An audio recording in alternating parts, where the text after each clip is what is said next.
Salut Dani, bienvenue au podcast Courageusement Humain. Je suis vraiment content de t'accueillir ce matin. J'avais envie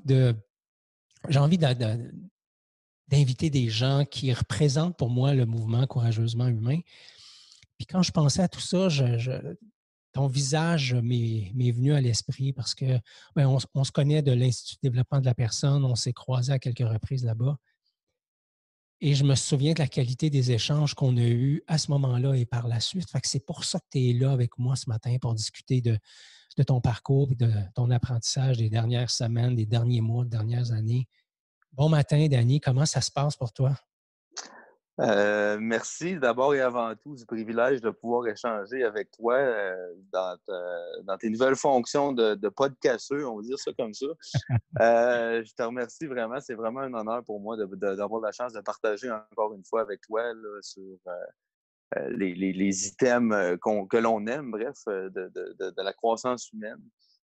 Ça se passe super bien, considérant ce qui se passe dans le monde présentement avec le COVID-19. On est remis à soi-même, on est remis bref, on se fait remettre les pendules à l'heure présentement. Puis je pense que c'est un challenge global, humanitaire présentement. Fait que je pense que les discussions qu'on va avoir ensemble, ça va permettre à certaines personnes peut-être de s'ajuster dans ça avec ce qui s'en vient. Alors pour moi, c'est vraiment un grand privilège là, de pouvoir partager avec toi ce matin. Génial. Tu parles de challenge. C'est quoi le challenge pour toi dans dans ce confinement, dans ce qu'on vit avec la COVID-19? Moi, je te dirais que je me sens pas très challengé personnellement, compte tenu du fait que avec les années, depuis que je suis séparé, depuis 10 ans maintenant, j'ai passé énormément de temps seul. Je pense que le challenge qui interpelle les gens présentement, c'est une question de se retrouver en famille, on va le dire ça comme ça, Mhm. mais avec un manque de liberté. Fait que les gens qui ont besoin du monde extérieur pour vivre, qui ont besoin de beaucoup euh, de l'entertainment, bref, de tout ce de tout ce dont ils ont été habitués à vivre avec le temps. Pour moi, je te dirais que la dernière année m'a permis de me préparer à ce qui est présentement en train de se passer. Mhm. Puis c'est vraiment dans un équilibre simple que j'ai trouvé ma paix d'esprit et que je me suis choisi dans ça, qui me permet de bien justement surfer la vague de l'inattendu dans laquelle on est confronté présentement. Mhm. Tu dis dans la dernière année. De façon plus précise, Dani, ça a été quoi l'élément? Parce que ma croyance, je ne sais pas si tu es d'accord avec ça, mais je pense que, en tout cas, quand je regarde mon propre parcours de croissance ou d'évolution, tu sais, je réalise que ça s'est fait en phases. Puis à un moment donné, quand je regarde derrière, tu sais, je peux voir des phases plus grosses que d'autres, mais si je regarde tout près, je sais qu'il y a eu une phase dimanche dernier, je sais qu'il y a eu une phase il y a à peu près un an, il y a eu un autre il y a à peu près 2 ans. Si tu regardes derrière, toi, c'est la dernière phase qui a eu un impact sur toi. Quelle a-t-elle été et quel fut l'impact? Euh, je te dirais que la dernière phase, c'était euh, probablement la finition de ce que j'avais commencé depuis 10 ans. Fait que la dernière étape vers la reconnaissance de qui j'étais. Mhm. Ça a pris un élément déclencheur. En fait, on vit plusieurs éveils de conscience dans nos vies lorsqu'on est assez conscient pour s'en apercevoir et de voir le bénéfice finalement de ces épreuves-là sur lesquelles on est confronté. Mais je te dirais que la dernière, dans une sortie de relation, m'a challengé au maximum à venir prendre la décision de me choisir en tant qu'individu et de rediriger la lumière et l'amour que j'avais envers cette personne-là, envers moi-même. Dans un langage plus simple, si je peux l'apporter comme ça, parce que certaines personnes, la définition de se choisir n'est pas nécessairement évidente au départ. Ouais. Mais c'est d'apprendre à se vivre et de se reconnaître en tant qu'individu, tout simplement, et de s'accepter surtout comme on est. Et dans cette vulnérabilité-là, de découvrir l'authenticité de qui l'on est et sans nécessairement avoir les gens autour de nous qui vont influencer ce vent de changement-là. Fait que Mmh. moi, personnellement, dans la dernière année, je me suis confiné moi-même, je dirais. Puis c'est drôle que le mot confinement est très présent présentement, mais je pense que l'être humain a un grand besoin de vivre des espaces de confinement dans leur vie. Habituellement, c'est quelque chose que l'on choisit. Puis quand on se le fait imposer, c'est là que c'est moins drôle. Mais bref, tout ça pour dire, l'événement déclencheur au départ, terminaison d'une relation, m'a amené énormément d'éveil, énormément de lumière en bout de ligne, malgré la force de la tempête que j'avais choisi de vivre. Là. Mmh. Puis, à travers ce déclencheur-là, qu'est-ce que tu as appris sur toi? Parce que, encore une fois, j'ai la croyance que quand on prend du recul et qu'on accepte de regarder la situation pour soi, pour ce que ça nous apporte, pour le cadeau qui est là, derrière la souffrance, euh, j'ai la croyance qu'on apprend sur nous. Alors, qu'est-ce que tu as appris à la sortie de cette relation-là? Moi, personnellement, étant autochtone, j'ai découvert, ou pas découvert, mais j'ai reconnu.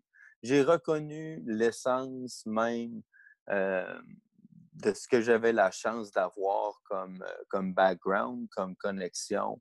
Euh, et ça m'a permis de développer un peu un concept qui est utilisé par les Autochtones, qui est la roue de la médecine, dans laquelle se retrouvent 4 aspects majeurs au niveau de maintenir un équilibre dans la vie.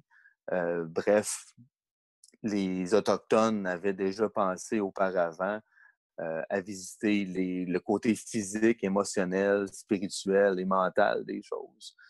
Et je te dirais que j'ai reconnu un peu cette facette-là qui m'a permis de participer à ma propre quête, pas quête, eh bien quête de l'équilibre.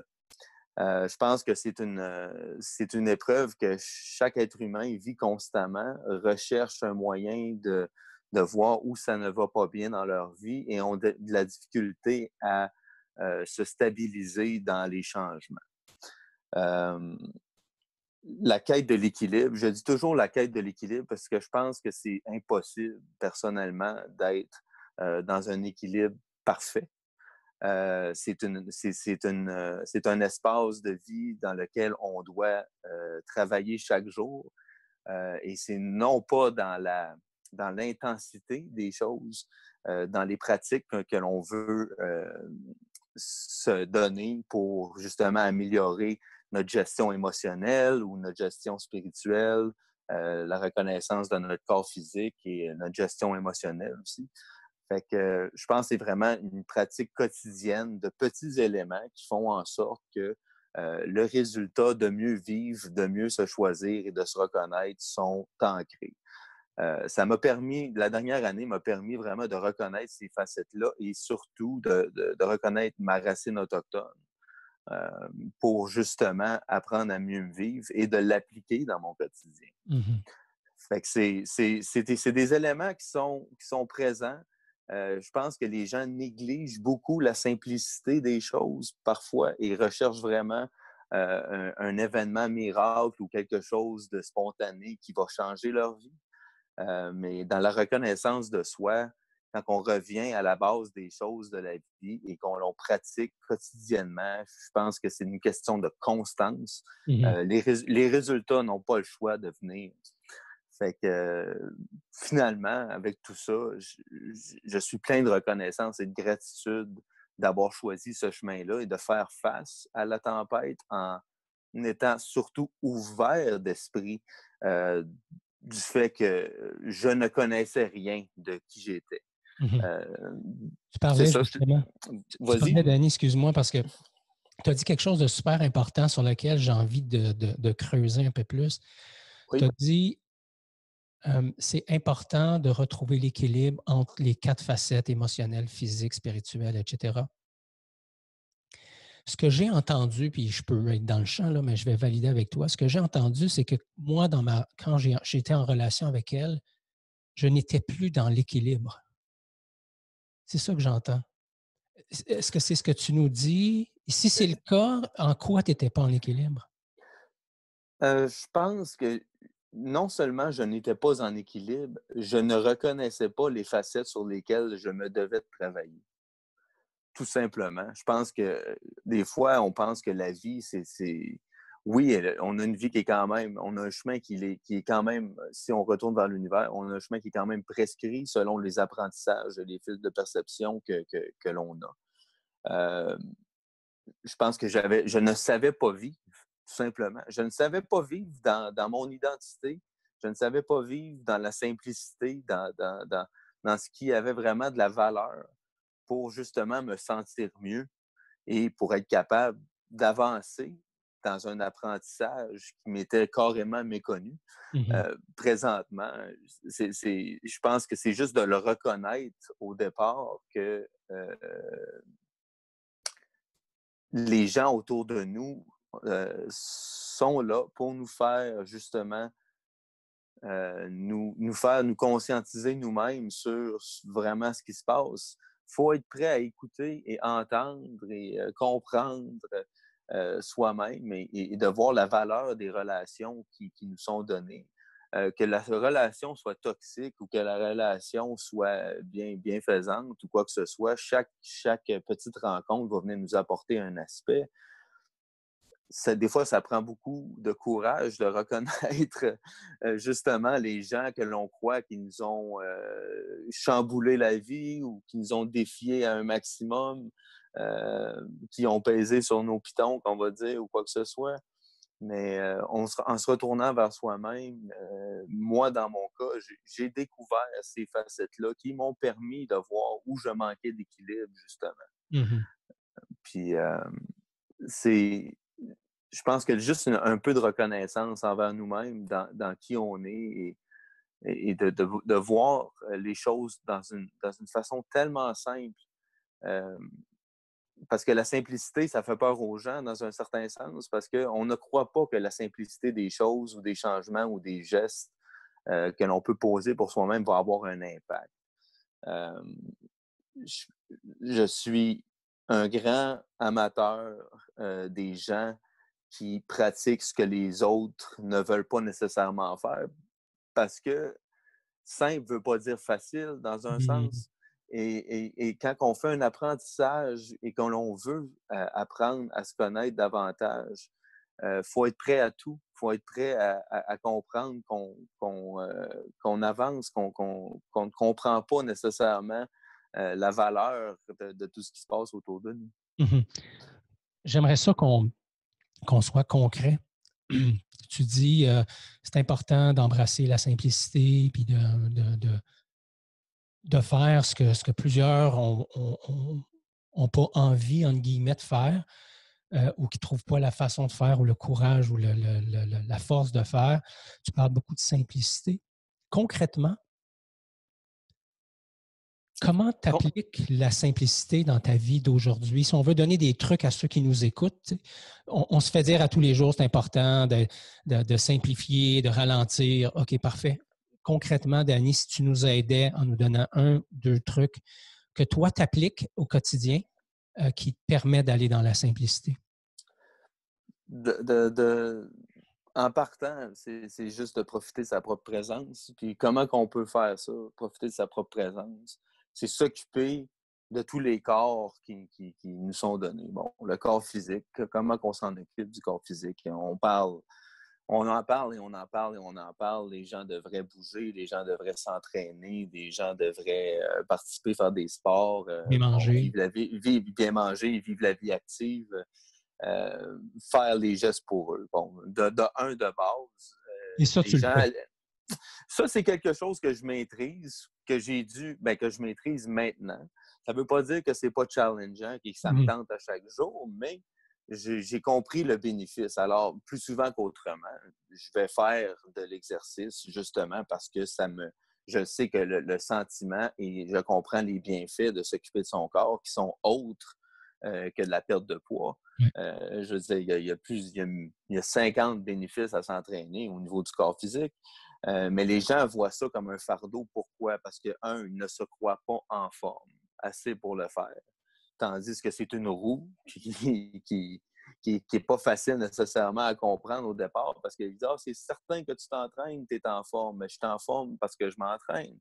Fait que c'est vraiment de comprendre ça, que c'est pas encore là, c'est pas une question de longueur, c'est vraiment une question de constance. Quelqu'un qui ne C'est quelque marche chose pas. qui nous fait plaisir aussi. Hein. Exactement. Quelqu'un qui a le goût de danser, il va danser trois fois par semaine. Si tu as le goût de prendre une marche, va marcher. C'est déjà mieux que pas marcher du tout. Je Exactement. veux dire, ça commence avec les petits gestes, une petite discipline au départ, quand ça vient à la pratique du changement.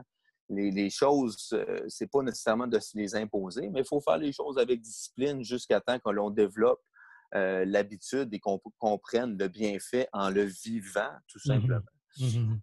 Autre chose que je fais, moi, personnellement, en considération de mes racines autochtones, et j'ai eu la chance d'être entraîné, si on veut, par des aînés autochtones dans la pratique de certaines méditations, de certains rituels. Et j'essaie plus souvent qu'autrement de pratiquer le smudge qu'on appelle, c'est la fumation par la sauge ou d'autres médecines autochtones que j'essaie de faire quotidiennement, que je sais, moi, me font du bien. C'est pas toujours une obligation de le faire, mais parfois, on recherche des solutions seulement quand, par exemple, dans le cas du smudging, on recherche quand ça vient au spirituel, les gens se retournent vers le spirituel quand ça ne va pas bien. Mais je pense qu'il faut faire ces pratiques-là quand ça va bien, justement, et profiter d'avoir le vent dans les voiles pour continuer d'avoir cette pratique d'équilibre-là. Alors, tu vois, c'est certaines pratiques quotidiennes qui me permettent de mieux me vivre. Certaines personnes, la méditation, ne voient pas le bénéfice, mettons, de la méditation. On ne parle pas de méditer pendant 1 heure ou 2 heures ou 4 heures. On parle de méditer pendant 5 minutes. Puis il y a un bénéfice qui est inimaginable à ça si on comprend et on prend le temps. Mais il faut vouloir apprendre. Il faut vouloir Ouais. le comprendre de qu'est-ce que le bénéfice va être. Mais ça vient avec la discipline. La quête de l'équilibre se fait d'abord dans la discipline pour justement apprendre à se connaître dans la volonté de vouloir changer et d'améliorer notre sort là, dans la vie quotidienne. Ce que je retiens de ce que tu nous as partagé comme truc, Danny, c'est que dans le fond, toi, tu choisis de bien manger, de bouger, de t'entraîner. Il y a certains rites autochtones que tu continues sur une base plus ou moins régulière. Mais ce que j'entends dans tout ça, c'est prendre le temps d'être suffisamment conscient de qu'est-ce qui me met du bonheur dans ma vie, puis qui en même temps me permet de garder j'allais dire un taux vibratoire, là, mais je ne veux pas rendre ça trop complexe, mais garder un niveau d'énergie élevé. Parce que m'asseoir sur le divan, ça peut me donner le bonheur, puis écouter le Netflix, puis il n'y a absolument rien contre ça. Mais peut-être que si je le fais 40-50 heures par semaine, ça ne va probablement pas me garder le sourire à long terme. Tu sais. Donc, ce Exactement. que Puis j'entends, c'est d'avoir suffisamment de recul pour être capable d'observer, mais quand je fais une activité, est-ce que ça m'apporte du bonheur, un niveau d'énergie? Et est-ce que ça contribue à moyen et long terme aussi à m'offrir un meilleur espace de vie? je pense que dans la pratique du bien-être quotidien, il se retrouve un bonheur moyen-long terme, justement, comme tu le mentionnes, parce que les gens, ce qu'ils doivent comprendre habituellement, qu'ils ne comprennent pas, parce que en étant aussi coach là, que je pratique avec mes clients, c'est de comprendre l'effet cumulé des choses. La constance des petits gestes a une paye qui est vraiment plus payante que ne rien faire, par contre. Exact. Et ne rien faire et négliger certains aspects de notre vie va avoir aussi ses conséquences. Alors, pourquoi ne pas prendre le même temps que l'on donne à ne rien faire, à faire quelque chose de petit et simple pour justement en retirer un bénéfice qui est beaucoup plus grand que l'on croit. Ça peut prendre des fois 2, 3, 4 semaines. On peut même étendre ça jusqu'à 3 mois pour voir différents niveaux d'avancement ou de bonheur ou de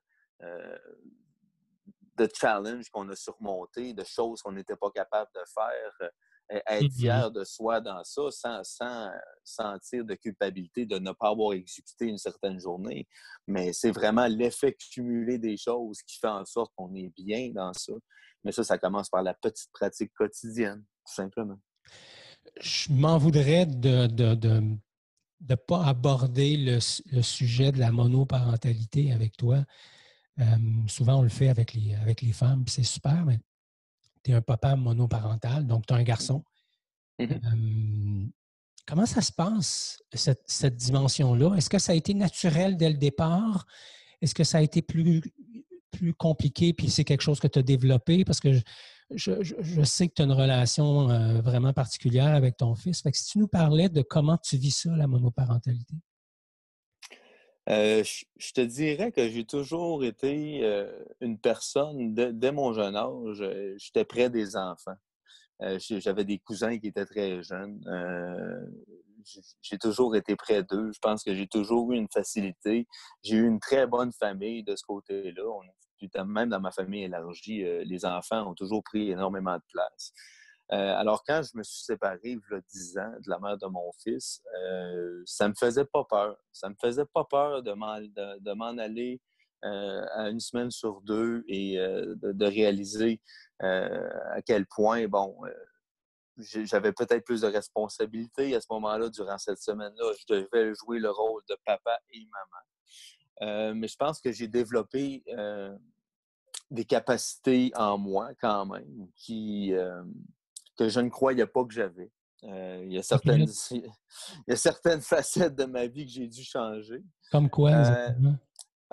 je pense que ça a fait partie un peu, autant je m'entraînais au départ, mais juste la nutrition, comment ça se passe, la discipline, comment ça se passe avec un enfant, de s'assurer que la discipline est la même d'une maison à l'autre, de ne pas nécessairement privilégier mon temps avec lui à seulement aussi avoir du bon temps, mais de garder un équilibre aussi dans cette vie de monoparentale-là, puis que mon fils ait une structure quand même pour qu'il puisse avancer, à l'école et dans son développement personnel en tant qu'individu aussi. Fait que de garder le côté disciplinaire de papa dans ça, en étant quand même des meilleurs chums, on va dire ça comme ça. C'est certain que j'ai développé une complicité qui est super le fun, rendu à l'âge où mon fils a maintenant 16 ans. Là, on s'aperçoit aussi que le temps passe énormément vite. Mais les choses ont changé. Puis une des choses majeures que j'ai réalisées, c'est que moi, j'ai toujours valorisé les valeurs d'un gentleman. J'enseigne mon fils à traiter les femmes avec respect. Je ne m'attends à rien de moins, pas juste les femmes, mais les gens en général, que ce soit les professeurs, je n'ai pas de tolérance à ce que ça soit dans le manque du respect. Alors, j'inflige le respect dans ma maison et je me suis aperçu aussi que le leadership par l'exemple était vraiment la chose la plus facile à faire quand on élève un enfant. Les enfants ne font que répéter exactement ce que l'on fait. Mon fils, maintenant, est une personne qui s'entraîne, qui fait attention à sa bouffe. Ça ne lui a pas été nécessairement imposé, mais il a compris les bienfaits en me voyant aller durant, mettons, les 7-8 dernières années. Puis il a quand même adopté ce style de vie-là. Fait que monoparental, oui, ça a ses challenges. Je pense que de plus en plus d'hommes qui sont prêts à faire le nécessaire, en autant que ce soit dans l'amour de l'enfant et que ça soit conjointement, même, on va toujours être une équipe avec la mère de notre enfant. Mais c'est le fun d'avoir une complicité quand même avec l'autre parent qui nous permet d'avancer et de mettre des barrières autour de nos enfants qui sont capables de justement tolérer d'une maison à l'autre. Mais moi personnellement, jamais je ne renoncerai à être un parent. Puis je déplore justement les hommes qui ne veulent pas justement faire ça. J'entends malheureusement encore aujourd'hui des histoires où l'homme ne veut pas être présent parce qu'il ne se sent pas capable, tout simplement. Mais je félicite aussi tous les hommes qui veulent prendre part dans la vie de leurs enfants dans un contexte monoparental. Ça, c'est certain. Oui, absolument. composé avec la monoparentalité. J'ai un fils qui a eu 20 ans, pour lequel j'ai eu la garde complète là, dès ses 18, 20, 24 mois ou à peu près. Donc, oui, et effectivement, de faire en sorte que le papa soit disponible dans l'environnement de l'enfant, puis féliciter aussi les mamans qui jouent ce rôle-là avec beaucoup d'aplomb, puis de remise en question comme toi et moi, on peut vivre. Quand tu regardes ton fils aujourd'hui à 16 ans, j'ai vu passer quelques publications sur Facebook. Je me doute de la réponse que tu vas me donner, mais de quoi est-ce que tu es le plus fier quand tu regardes ton fils de 16 ans aujourd'hui? Moi, je pense que je considère mon fils qui ne fait pas partie du moule en partant. Euh, il réagit très différemment à l'école. Il n'aime pas l'école, tout ça, mais je suis fier euh, qu'il prenne le temps d'être lui-même. Je Mhm. pense que c'est quelque chose que je pense qu'il est déjà consciemment plus avancé que moi à l'âge où 16 ans, pour moi, était très challengeant. Lui est un peu ailleurs. Moi, je suis vraiment fier de la personne qu'il devient et du chemin qu'il choisit à l'âge qu'il a. Mhm. Je pense qu'il démontre quand même une très belle maturité dans certains aspects de sa vie. Euh, qu'on sait, à 16 ans, c'est une période qui est très interchangeante, là. Mais je pense que je suis très, très fier de lui, du chemin qu'il choisit et des choix qu'il fait pour son bien-être, entre autres. De l'individu qu'il choisit d'être avec ça, sans trop se comparer. Mhm. Bref. Puis, si on regarde, j'aime bien regarder mon fils aussi comme un mentor pour moi, en ce sens qu'il y a comme un professeur, peu importe la métaphore que tu préfères. J'ai appris énormément à regarder mon fils, à côtoyer mon fils, à vivre avec mon fils. Qu'est-ce que tu as appris de lui? Effectivement, nos enfants sont nos plus grands enseignants. Je ne pourrais pas dire mieux que toi à ce sujet-là. Je suis totalement d'accord. La chose que mon fils m'a appris, je pense des fois, c'est de revenir à l'essentiel. Il ne se soucie pas nécessairement autant qu'il voit les choses. Il peut voir des montagnes autour de lui quand ça vient, mettons, aux résultats scolaires ou quoi que ce soit. Euh, Mon fils, il est bien dans une simplicité. Puis ça, je le vois. Puis même des fois, il va me ramener à l'ordre si moi, ma tête part ailleurs. Mm. Euh, le plus grand apprentissage de mon fils, c'est de me challenger en tant qu'homme, puis en tant que père, puis en tant qu'individu, Mm. tout simplement. Euh, Ça me permet de travailler l'ego des hommes en même temps, que ce soit pour mon travail ou mon entourage. Euh, on vit dans un monde aujourd'hui où il y a encore une très grande dualité homme-femme. Puis je pense que mon fils m'apporte à aller chercher la douceur des hommes. C'est drôle. Hein? Mm. C'est d'aller chercher le côté féminin qui habite chaque personne. En tant qu'âme, mettons, on va dans le spirituel, là. En tant qu'âme, l'âme n'a pas de sexe, mais on a tout un côté féminin, un côté masculin. Mon Mm. fils me ramène à l'ordre là-dessus. Euh, que c'est important de garder notre côté masculin, puis c'est important aussi d'apporter de la douceur dans la vie des hommes. Fait que pour moi, mon fils, même sans le savoir, il fait ça pour moi. Mm. Oui, absolument. Euh, le titre du podcast, c'est Courageusement humain. J'aime ça Mhm. poser cette question-là, Danny. Qu'est-ce que ça soulève chez toi? Qu'est-ce que ça veut dire pour toi être courageusement humain? Sincèrement, être courageusement humain, c'est avoir le courage de s'écouter dans la reconnaissance de qui l'on est vraiment. Mm. Euh, Chaque individu sur la Terre a un chemin différent. Je pense que d'être courageux, c'est d'avoir le courage d'être soi-même dans un monde où les gens essaient d'être comme les autres.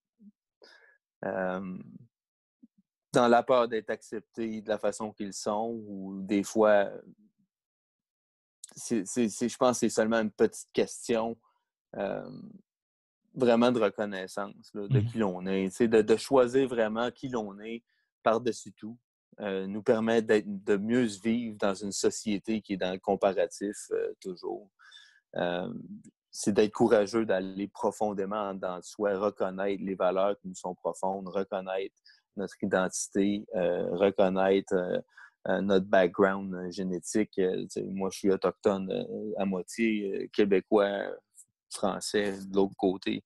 Je veux dire, je reconnais les valeurs de qui je suis, puis surtout de qu'est-ce que j'aime et comment je veux aimer et comment je veux être et de faire un changement dans mon entourage, on va dire.